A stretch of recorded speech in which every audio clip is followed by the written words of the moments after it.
Thanks, Brian. Great to be here. Gotham Gazette. You asked different thinkers and politicians for their predictions for 2016, but you yourself came up with at least 40 different questions, ranging from what will happen with Uber to who wins New York in the Democratic and Republican primaries to how will the Cuomo-de Blasio feud play out. Why did you choose that format for yourself? Well, end of the year, beginning of the year, it's always fun to do some lists and to do some framing, what happened, what will happen, what might happen. So, I decided, I was starting to think about what are we going to be covering in 2016 at Gotham Gazette? What are we looking at? What's coming up? And so I started putting together a big list of questions, and I actually had to whittle it down a little bit to 40. Your question number one is how the Cuomo-de Blasio feud will play out, and you wrote an editorial today calling for them to get over it. Do you suggest a way they can do that? Yeah, in my column for today, I actually put in, they should really start to hold some joint events together. Very simple, very easy. They agree on a lot of policy. They're both doing minimum wage things. They're both doing infrastructure things. Today is a great example. They're each holding an event today at 2 p.m. So they can't be at each other's event. And the Cuomo event is in New York City. It's about Penn Station. Bill de Blasio should be there. Bill de Blasio is holding a minimum wage announcement event. He's increasing the minimum wage for city employees. Andrew Cuomo should be there. So that's one way. And while they're both trying to do something about homelessness, the headlines that grab, the spotlight are that they're in the midst of squabbling over what to do about homelessness. Police Commissioner Bratton was on the show yesterday and weighed in on the governor's new rule requiring municipalities to force the homeless into shelters when temperatures fall below freezing and whether that's legal. Here's some of his take. This begins with my question. I saw you quoted recently saying the law has changed since your first stint as police commissioner in the 90s, so that if someone is lying on a subway grate or a piece of cardboard, there's not much you can do about it, but if they're lying in a box on a subway grate, you can move them along. What's the point of that distinction as far as the courts are concerned? You tell me. You're going to have to talk to the judges about that one. I don't create the rulings. I have to abide by. Does the Cuomo order violate that ruling, in your opinion? That we'll have to wait and see. That many of the homeless applicants that indicate that the order may in fact be misinterpreted. We have spent a great deal of time with our attorneys getting guidance for our officers.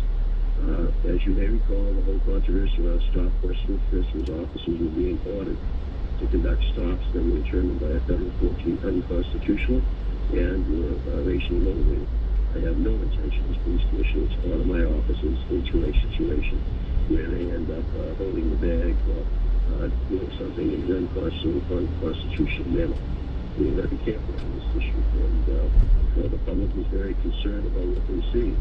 But I'm sorry, somebody sitting on the corner on a block with a sign begging, it's constitutionally protected by the First Amendment.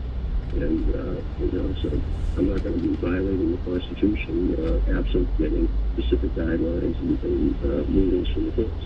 Commissioner Bratton on yesterday's show. So Ben Max, editor of the Gotham Gazette, did the governor's order to get the homeless off the street in the cold change anything the last few cold days?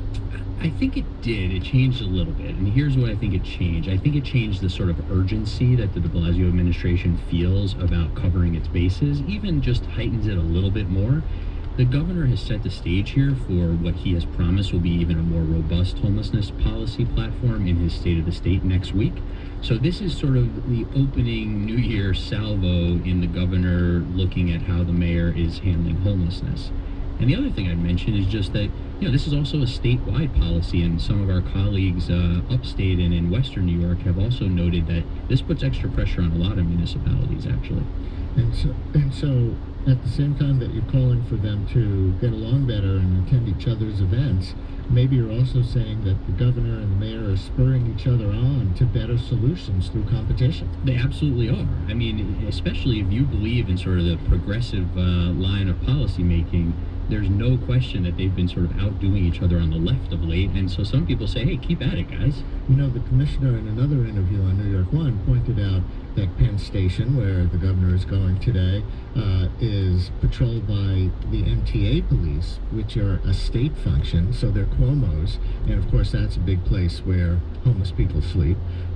Also Port Authority, you know, which is patrolled by the Port Authority police, which is also controlled by the state. So I don't know if you've reported on this or if anybody has, but have state-run police, Cuomo's own police forces, been doing anything different?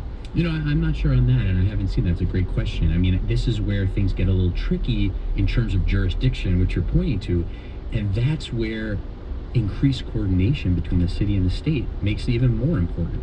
You know, how are these people on the ground who actually do the work every day, how are they coordinating? And if the mayor and the governor can't pick up the phone and talk with each other, you have to wonder.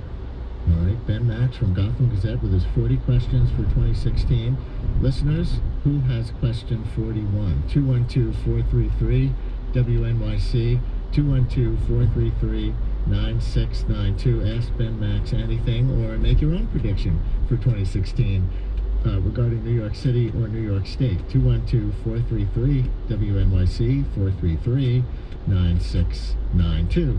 And after the corruption convictions of the state assembly and state senate leaders last year, your number 2 question is, who's next for Preet Bharara? Is anybody next? We don't know. We know that he has lots of open investigations, which he is not shy about alluding to. You know, what's funny is that actually as we're speaking and as the New York State Legislature is going into session for the first time this year today, Preet Bharara is in Kentucky addressing their legislature about corruption issues. Of course, he hasn't had such an invite, it seems, from the New York legislature, though he's letting them know what he thinks by doing the work he does. And those changes in leadership will continue to reverberate because of these prosecutions, successful prosecutions by the U.S. Attorney. The new speaker, like Silver, is from the city, but the Bronx, not Manhattan, and we don't really know how far Carl Heastie is willing to go to put through reforms in Albany, do we? No, and this is something that we're eagerly watching at Gotham Gazette, and we've reported on that. The new Speaker of the Assembly, Carl Heastie, as you said, you know, he's promised to reform the way that the Assembly does its internal business. And of course, that's sort of inside baseball, but it has a very important effect on what comes out of Albany in terms of policy, as we saw in the Sheldon Silver case. Democrats control the Assembly, Republicans control the state Senate. Dean Skelos, the convicted Senate leader, was a Republican, Silver from the Assembly, a Democrat. But this is an election year, and I see there are reports that the mayor's staff and the Working Families Party are working on a plan to flip control of the Senate to the Democrats, who would only take a few seats. What's the plan? Do you know anything about it? Well, I think the plan is all about, as it would be in many of these local elections, is all about mobilization. How can you get, you know, boots on the ground, so to speak, to bring out voters, to spread the word about candidates, but it could also be in terms of identifying the best candidate to flip a seat to challenge an incumbent in a swing district. One of those districts, again, is where former Senate Majority Leader Dean Skelos used to sit. It's now a vacant seat. Nassau County being a swing county in many political races. Yeah, absolutely. And there's an Assemblyman, Todd Kaminsky, who I believe you've had on the show, yeah. who Democrat. Seems like he will be running to, and he's a former federal prosecutor. Right. So your question about this in the list is how the presidential elections will affect these down ballot races. You mean if Ted Cruz or Donald Trump is the Republican nominee, it could affect who winds up getting elected to state senate from Nassau County? Well, there could be all sorts of ways in which the various elections that are happening this year affect other elections. This is something where come November in the general election, Democrats have been hoping that if Hillary Clinton is at the top of the ballot, that will increase voter turnout, or any real Democrat. I mean, Democrats turn out more in presidential races than others. We know that. So, you know, Democrats are hoping that increased turnout will help in these state Senate districts, a trickle-down effect. Barbara in the Bronx wants to push back on the characterization of Cuomo de Blasio as a feud. Do I have it right, Barbara? Well, I agree it's a feud, but what I get annoyed about is that the news media seems to blame both of them. And to me, the one that's almost Nixonian is Mr. Cuomo. He's the one who seems to be having this real problem and keeps trying to up the mayor once.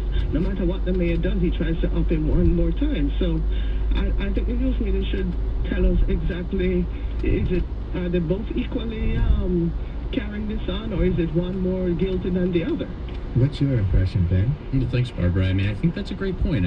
There's no question here that I think the media has paid some attention to the fact that the governor has often sort of shot from the hip on things, and with, it seems, a little bit of blinders on in terms of what he can do to sort of undermine the mayor. We wrote about that. Our Albany correspondent, David King, wrote about how the governor is increasingly using his state powers to undermine the mayor. In my column today, I note that on a series of things, whether it was Ebola or shutting down the MTA during one winter storm or Legionnaire's disease, that the governor has sort of continuously used his powers to see what he can meddle in. To one up the mayor and to blindside the mayor, like that MTA shutdown we remember from the blizzard that never came last winter. But the mayor had just announced that the subways would not be closing. And then the governor had, I guess, the MTA chief, who reports to the governor, announce, oh, yes, they will. And as I wrote today, this happened over the weekend with this homelessness executive order. The city officials, didn't seem to have been briefed ahead of time. This is not the way that, good elected officials operate. This is not good government. Even if you want to blame one or the other, it doesn't really matter as long as there's good coordination, communication going on. And the mayor is certainly not without blame here. Barbara, thank you for your call. Also on the presidential race, you ask in one of your questions who will win the presidential primaries in New York State. But maybe we should all be asking, why does New York make itself so irrelevant by scheduling our primary so late? It's April 19th. I think it's the same day in Connecticut. Not until June in New Jersey. Yeah, the presidential calendar, one of my favorite commenters on this is Alex Burns of the New York Times, who is great to follow on Twitter, and he's always pointing out sort of the silliness around the fact that everyone is watching Iowa and New Hampshire right now, and this is an antiquated system, and New York, again, people are wondering, is New York's vote going to even matter? Because by the time New York votes in April, we don't know if there's going to really be a race, especially on the Democratic side. There may be no race, or on the Republican side, it may be absolutely crucial. And New York has so many delegates. This is just one scenario I've been playing with in my head. New York has so many delegates, and the Republicans in New York tend to be moderate compared to some of the other states in the country. And so all of a sudden you have Trump and Cruz, and who knows who'll be in it, actually. Rubio, trying to outright wing and populist each other all over the country, and suddenly they need these gazillion delegates that the New York primary would provide. Then what do they do? Right, that'll be fascinating, especially since Mr. Trump is a homegrown talent. It'll be very interesting to see how this all shakes out. There's so many votes to take place, especially, you have Super Tuesday.